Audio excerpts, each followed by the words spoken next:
Release the hounds. But like, it feels like that's the only way to get things done, especially when it's like, I love the fact that the official way to get problems resolved on YouTube is just to fucking @Team YouTube on Twitter and just get people to retweet that instead of having like a proper chain of communication. No.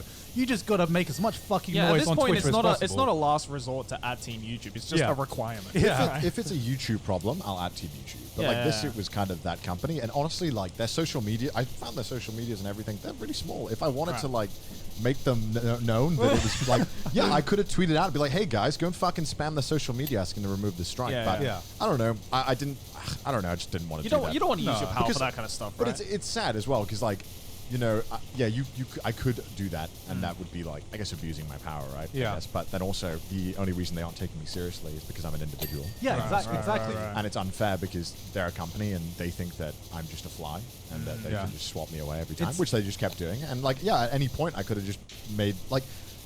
The thing is, right, is that like you don't want to say it, but. You know, if people search for the company's name, you could easily make it so that the stuff that comes up is pretty bad for them. Could have easily have done that, but I'm not going to because I'm not an asshole. Yeah, you might be a flyer, but you're a flyer that's about 6 feet long. Like, it's going to be a little hard to sort your way. It's just, it's like such a thing because it's like, man, I really want to abuse my power right now. I really want to abuse my power right now to make your life hell because you guys are being absolute assholes. Cigar in one hand. Let's get them. Yeah, it's like trying to find the right balance between like I got my integrity. You know, I want to be a good person, but at the same time, it's just the world is making it super fucking hard sometimes, and it's you know it fucking sucks that it's this way. But I mean, it's just that like war between the traditionalist way of doing things and then the new age things of doing it, right? Because you know, like even if YouTube right now is such a massive thing worldwide. Technically speaking, it's only been around for, 15 years? Yeah. I mean, I feel like it's just the age of social media now, where people, it is all about making as much noise as possible, even if you are someone very much in the wrong, and like your logic is fucked, somehow some people are able to make more noise than the other person, therefore they are the right ones, and they win in the end. And it's just like, it's a very... I would say backwards way, but it's just the way the world is now, unfortunately. I think the hands we've been dealt, unfortunately, with YouTube's system, it's really sad that it only ever gives any benefit to the claimant. So it's like, you kind of don't really have a choice. And it sucks because people who don't want to do it, I mean, like, I don't want to do it. Like, I don't want to make a fuss about it on Twitter. And I might have been able to get it resolved if I just made it hell for them. Like, if I just, bombed their social medias. That might have worked, like, but... Did I want to find out, and would I have felt good about it? Like, probably not. You don't want to resort to that, right? Yeah, exactly. Yeah, it's horrible. Because the thing about, especially with YouTube copyright, is that there's just been like everything that's been mentioned and everything that people say is all fucking guesswork. Because the thing is, there is no precedence. Because the highest level this can go up to is like Supreme Court. It's like court, right? And that's only happened once between one creator and one creator, which is like H3H3, right? And that's been the only precedence about anything regarding YouTube copyright. We've never had an individual go up against a company, so nobody knows how that's going to end up, really. Right. You know, I think because the company doesn't really want that because it would look bad for them. And no individual wants to be the test. Exactly right. Nobody wants to be the first. Do you really want to be that company picking on a singular dude and then that dude also rally the internet behind him? Like, you probably don't want that. Like, it's not. You might win it, but everyone will think you're an asshole. That's in that situation, kind of everyone loses. Like there is no single winner at that point. No. Maybe the creator can come out of it if he's willing to go through it. Like the creator might come out with a lot of respect and might get a lot of community support, and it could be worth it, but it's such a big gamble. Right, it could also completely go the other way around. It could also completely just ruin your life. Yeah, it could bankrupt you. Well, it could not only bankrupt that individual, but it could also leave an example for other companies to start abusing that, right? Exactly. It's like, oh, well, they lost in the court case, so let's go out and just fucking snipe down all these individual creators. Yeah. Because fucking nobody fucking understands the law anyway. You know, so we none of us really understand fair use laws. How the fuck are the fucking jury gonna understand fair use laws? You know what I mean? It's like, so what? You used an anime girl in your video, and this company owns said anime girl, but doesn't actually own it. Yeah. It's like, yes, Your Honor. Jeez, and it's a mess given how worldwide YouTube is. Like, how do you sue someone that's in like a different country with different laws. Yeah, exactly.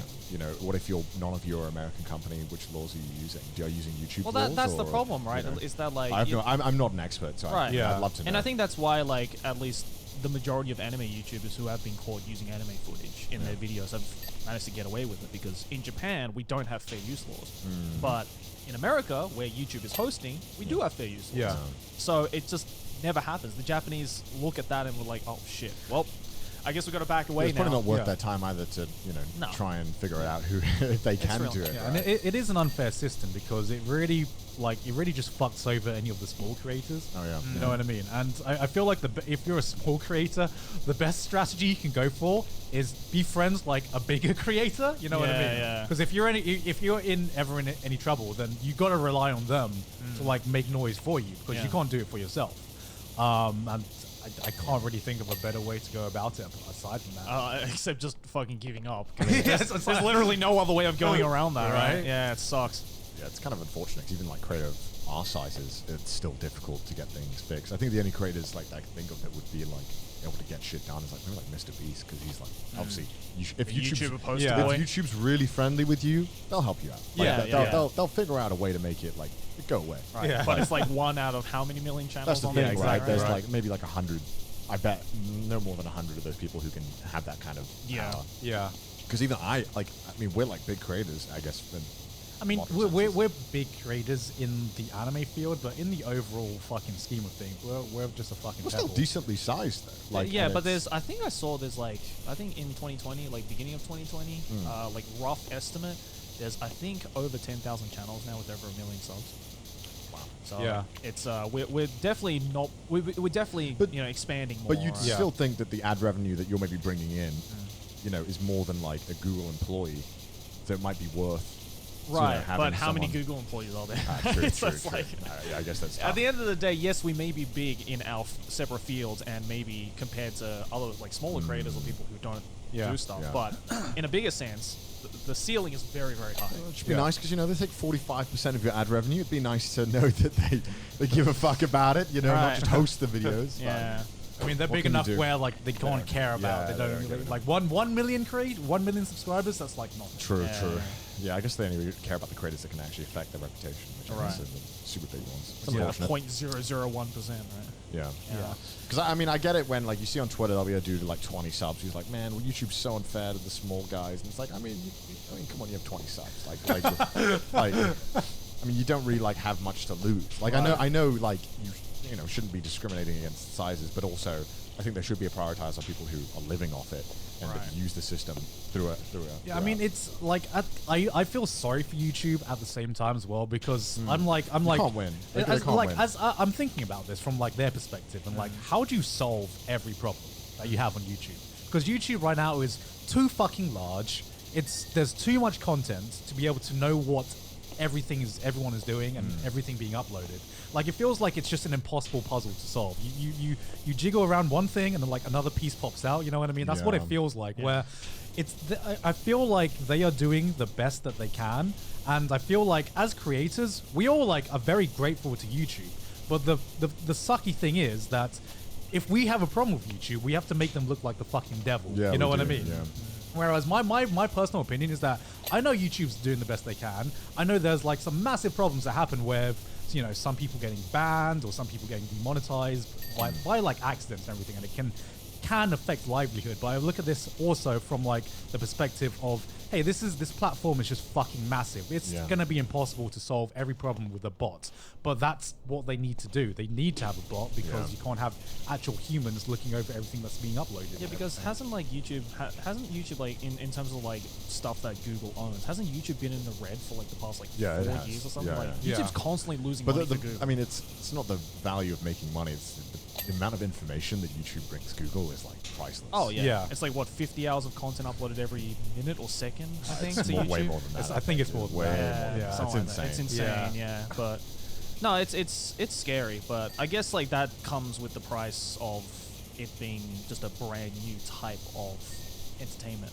right? I'm sure radio and TV had probably the exact same problems when it first started to rise, and it's only after decades and decades of trial and error that they've kind of smoothed it out. I mean, what I find funny is that when YouTube first started to get super commercialized, right?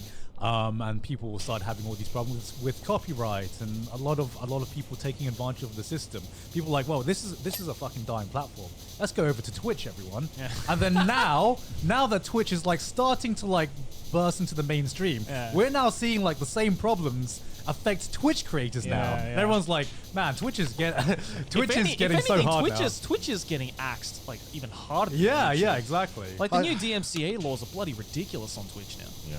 Yeah. And it was like the one thing that Twitch was like, oh, thank God, we don't have to worry about playing copyrighted stuff on our Twitch anymore. And then Twitch was like, Amazon kind of stepped in, was like, yeah, about that. I mean, it's more like the music industry has just been like stuck in its ways for like the past like 30 years. Which is weird though, because like websites like Newgrounds to this day you can use copyrighted music.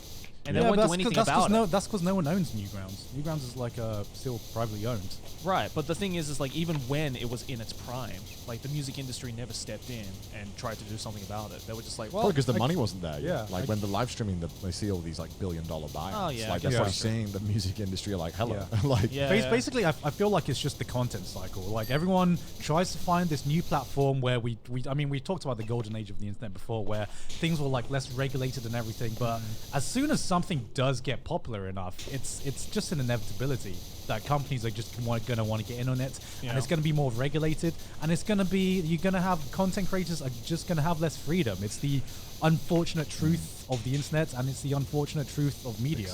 God, I hate capitalism. Down with capitalism.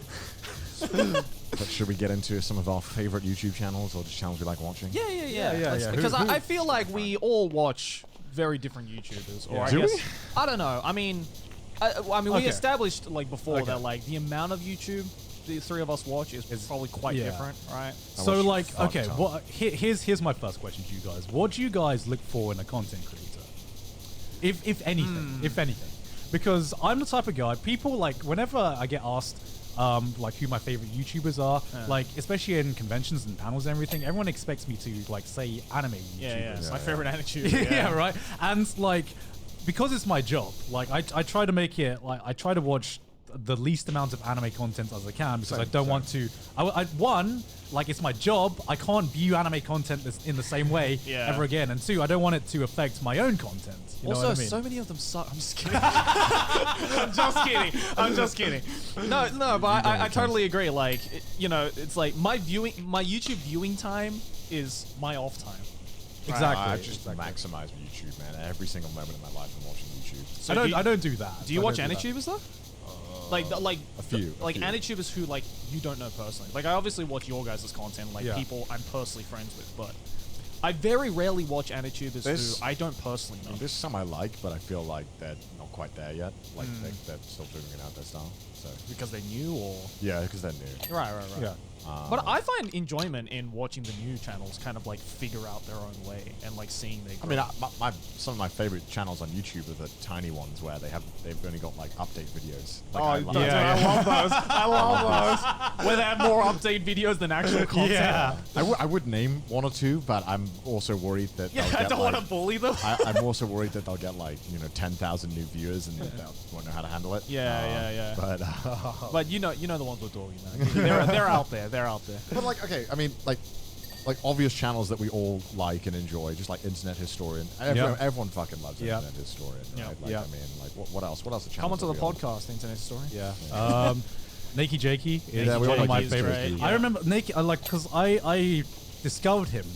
You know when you discover a creator who's under 100,000 subs, and you're like, you're gonna blow up. Yeah. That was Nakey Jakey for me because I discovered him before he even did his fucking green screen effects, and he was just basically like a mix between Donkey and JonTron. And he was just like, he didn't show his face; it was just pure voiceover. But he was someone who I discovered really early on, and I could tell immediately. Personality was shining through. Yes, his personality was shining through, and he was going to blow up eventually. And then he did like the first video where I thought he was going to blow up he did a video about like video game dogs, which was like so different from what like other people were doing. Right. But it was just so unique, and I was like, that's it. That's your niche. You found it. I just love his like flow of comedy. Like, Yeah. there are some videos where it's like, like one of my favorite videos to this day is the one where he talks about water levels in gaming. Yeah. And it's such a short video. It's like 6 minutes long, but it's just constant jokes with like no room for error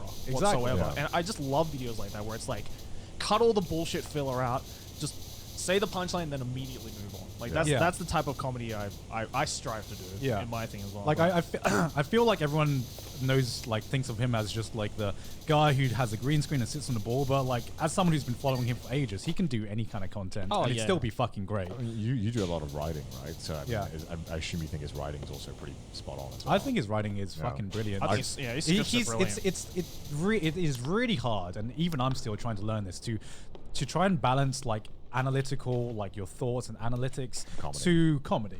And like it's like I've seen so many creators, and I feel like even I might be one of them, who like sometimes it's like, okay, this part is analytical and this part is comedy, but like to combine the two together seamlessly is a fucking difficult thing to do, and to make it look natural as well is really hard. This episode is sponsored by ExpressVPN. Woo! ExpressVPN, baby! Okay, Gone. But I understand you're happy because it's December. It's the Christmas spirit time, which I have plenty of. Is it the big D? It's the big what? Which means we can officially start watching Christmas movies! Yeah.